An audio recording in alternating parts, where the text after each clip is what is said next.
There was a real school assembly where firefighters accidentally lit the front row on fire. And that's just the second weirdest thing on this list. Welcome to Cringe Capsule, the Millennial vault of our cursed and chaotic pre-COVID world. Ah, the school assembly, that magical hour where education met pandemonium and the gym transformed into a makeshift stage for whatever motivational fever dream had just rolled through town. You knew it was going to be weird the minute the folding chairs came out. Maybe you were excited, maybe you were skeptical, but one thing was guaranteed: something deeply awkward was about to unfold. The Yo AntiDrug assembly. It is 2002. You are folded onto the cafeteria floor, knees pressed into someone's spine, when a man in oversized jeans and mirrored sunglasses grabs the microphone. The lights drop, techno music blares, and suddenly he is a yo-yo ninja. Walk the dog, rock the cradle, around the world that nearly decapitates a substitute teacher. 2 minutes in, the entire student body is hypnotized. Then the pitch lands. I could not do any of this if I were on drugs. Record scratch. Turns out this is not a free talent show, it is a mobile sales funnel. The Yo-Yo Warrior produces a glossy catalog and announces that for $18 you can own the same professional-grade spinner. Bonus: every sale funds your school's after-prom committee. Teachers nod enthusiastically because budget cuts are brutal. The logic, delivered with a straight face, is that drugs destroy hand-eye coordination. Therefore, anyone who can execute an Eiffel Tower not at high speed must be wholesome as oatmeal. You accept this premise because he just made a yo-yo whistle like a lightsaber. Within 24 hours, the playground looks like a low-budget Cirque du Soleil. Recess monitors dodge stray yo-yos. The nurse hands out ice packs for knuckle bruises. A week later, most toys are tangled in tree limbs, but the lesson lingers: merch equals morality. Millennial takeaway: we learned to associate virtue with branded plastic and adrenaline. And frankly, caffeine and peer pressure felt just as powerful as any after-school special warned us drugs would be. Slim Goodbody, anatomical Broadway in your gym. Think back to 3rd grade. The lights in the multi-purpose room dim, and through the double doors strides a man in a skin-tight bodysuit, airbrushed with every organ in the human catalog. That is Slim Goodbody, part health educator, part walking biology poster, and wholly burned into your psyche. Played by educator John Burstein, Slim careers across the 1980s and 90s performing musical numbers about digestion, lung capacity, and bowel regularity. His costume displays intestines looping across his torso, arteries snaking down his arms, and a heart pulsing over actual pectorals. He swivels, points to his pancreas, and belts a chorus explaining insulin like he is headlining a Las Vegas residency for school nurses. You and your classmates sit cross-legged, equal parts fascinated and horrified. One moment he is moonwalking while chanting about kidney filtration, the next he is locking eyes with you and declaring, "Your brain is the chief executive officer of you." You learn, yes, but you also silently vow never to eat spaghetti again because it now resembles small intestine. The visual sticks. Mention the guy in the muscle suit to anyone born between 1985 and 1995 and watch 20 pupils dilate in shared recognition. Slim Goodbody becomes shorthand for educational spectacle so intense it borders on performance art. Remarkably, he is still touring. Somewhere right now, a new generation is having their gastrointestinal enlightenment delivered via jazz hands and lycra. Protect this man. He turned anatomy into a stadium show and somehow made 3rd graders remember what a spleen does. Detective JJ Bittenberg, Stranger Danger Uncut. If Slim Goodbody taught you where your spleen is, Detective JJ Bittenberg convinced you that your spleen would be harvested unless you stayed vigilant. A real Chicago homicide cop with a handlebar mustache you could zipline down, Bittenbinder toured schools in the 1990s preaching street smarts. His entrance, 3-piece suit, shiny shoes, and the demeanor of a police procedural kicking in the cafeteria doors. He skipped playground basics and went straight to worst-case scenarios. If you are thrown into the trunk of a car, kick out the taillights and wave your arms. 10-year-olds dutifully scribbled escape plans on Lisa Frank notebooks. He diagrammed van interiors on an easel, demonstrated pressure point strikes with car keys, and warned that hesitation equals doom. Pep talks ended with a trademark line delivered like gravel in a blender. It is the fastest who gets paid and the fastest who gets laid. Teachers blanched, students pretended not to have heard that last part, and the custodian quietly wheeled away the overhead projector. The assembly turned recess into a tactical exercise. Kids checked under cars for kidnappers, practiced sprinting to safe houses, and plotted escape routes through drainage ditches. Comedy later caught up. John Mulaney's stand-up immortalized Bittenbinder's apocalypse tone, but at the time, the fear felt real enough to taste. Legacy. Mention his name at any millennial gathering and watch the room split between nervous laughter and reflexive backseat checks.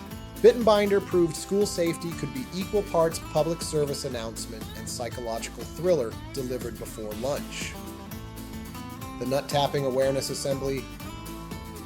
Middle school, 7th grade. An announcement crackles. All boys report to the gym for a special health presentation. Translation, unexpected math reprieve. You file in, spot a projector, and your PE teacher wearing the haunted expression of a man about to say testicles into a microphone. The epidemic, random punches to the groin, better known as nut tapping. Administrators decide the cure is a 45-minute slideshow titled Protect Your Future. First slide, a medical diagram of male anatomy that looks like a rejected Nickelodeon logo. Second slide, words permanent damage in size 40 red font. The teacher describes torsion, fertility loss, and emergency surgeries while clutching a laser pointer like a weapon. Reactions divide the bleachers. Half the boys giggle until tears roll, the other half instinctively cross their legs and whisper prayers. Someone in the back mutters, "Bro, I think I already have that." Teachers hover, trying to enforce silence they themselves cannot maintain without flinching. Key quotes engraved in memory. Every tap is a potential lifetime of regret. Your future children are counting on you. Sir, we still collect Pokemon cards. Please lower the stakes. A grainy video shows a soccer player collapsing after an unfortunate block. Instant cautionary legend. For a glorious week, nut-tapping incidents plummet. Then hormones resume their chaotic march, and the lesson fades, but the assembly lives on as the gold standard of educational overshare. Ask any millennial male about that health talk, and watch him wince like Pavlov's bell just rang directly on the family jewels. Teacher rock band surprise. End of year assembly.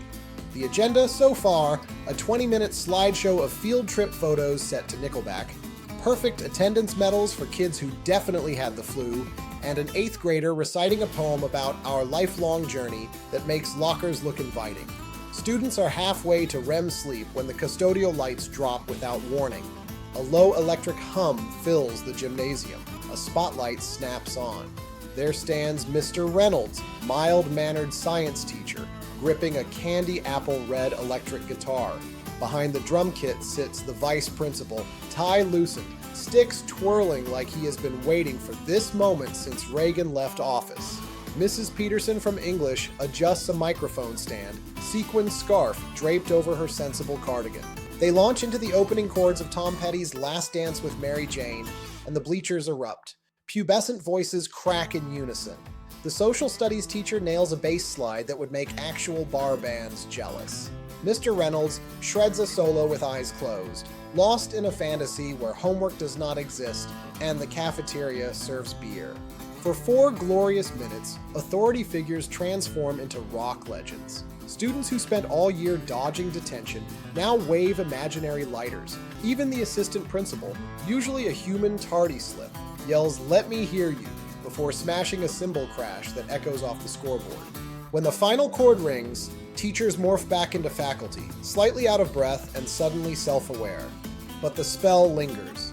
Years later, hear that guitar riff in a grocery store, and every millennial recalls the day algebra class turned into Woodstock Junior, proof that adults have secret lives, and sometimes they absolutely rock. Fire safety demo gone wrong. It is assembly time again, but today the fire department has rolled a shiny mobile kitchen onto the blacktop. Teachers hype it as hands-on safety translation. Live pyrotechnics without parental consent. A firefighter in full gear strides up, pan of grease in hand, promising to demonstrate the wrong way to handle a kitchen blaze. He announces, "Never add water to burning oil," then proceeds to do exactly that. Physics obliges. A tower of flame whooshes upward, bright enough to sear retinas and toast the front row eyebrows of every honor roll student. Instant panic. Kids scatter like French fries dropped on an anthill. One teacher yells, "Stop, drop, and roll," but forgets to specify who should be rolling. The firefighter, singed but still composed, bellows over the chaos, "That is why water is dangerous, kids." A lesson technically delivered, though the delivery method ranks somewhere between rock concert pyrotechnics and small-scale napalm test. The school nurse sprints in wielding aloe gel, the vice principal radios for a box fan, the janitor quietly adds soot removal to tomorrow's work order. For weeks, the playground buzzes with survivor tales. One kid claims his sleeve briefly caught fire, I saw smoke swear. Another insists the flames reached the gym roof, almost burned down the whole school. Administrators cancel future live demos, settling for dull videos featuring cartoon Dalmatians. Legacy. Nobody forgets the safest way to handle a grease fire, because nobody forgets the day the cafeteria nearly became a hibachi grill. Movie Day Meltdown, Adventures in Babysitting Abort Mission. Few school joys top seeing the television cart roll into the gym. Instant code for easy period. At a certain Catholic elementary in the late 1990s, the faculty picked what looked like a harmless VHS. Adventures in Babysitting, pretty actress on the cover, PG-13, how edgy could it be? 15 minutes later, that question answers itself. Elizabeth Shue is dropping swear words, gang members are brandishing knives, a Playboy centerfold gag flashes across the screen, and the phrase "do not mess with the babysitter" lands harder than the 10 Commandments. Rows of 10-year-olds blink at PG-13 mayhem while teachers realize this is not Homeward Bound. Panic sweeps the adult section. A nun sprints to the VCR like a bomb tech defusing a timer. The screen turns cobalt blue, lights snap to full daylight, the gym echoes with the collective groan of 200 kids robbed of cinematic closure. A flustered teacher mutters about inappropriate content while scrambling for an educational fallback. Someone wheels out a projector and starts a grainy safety film about bicycle helmets, the audiovisual equivalent of cold oatmeal. The playground rumor mill goes into hyperdrive. One kid swears the movie ended with a police shootout, another says there was a scene with actual nudity. None of us knows because we never saw the conclusion. All we remember is the abrupt record scratch, the faint scent of panic sweat from Sister Mary, and the lesson that adults make mistakes too, sometimes hilariously public ones. Legacy? Mention Adventures in Babysitting to any classmate from that day and watch them twitch, still yearning to finish the movie that got away. And that, classmates, wraps today's roll call of school assembly absurdity, from yo-yo hustlers to fireball fiascos. If any of these memories detonated a repressed cringe in your brain, do your old alma mater a favor, hit like, subscribe, and drop a comment with the weirdest assembly you survived, or the one you still cannot prove was real. This is Cringe Capsule signing off until the next flashback. Class dismissed, no hall pass required.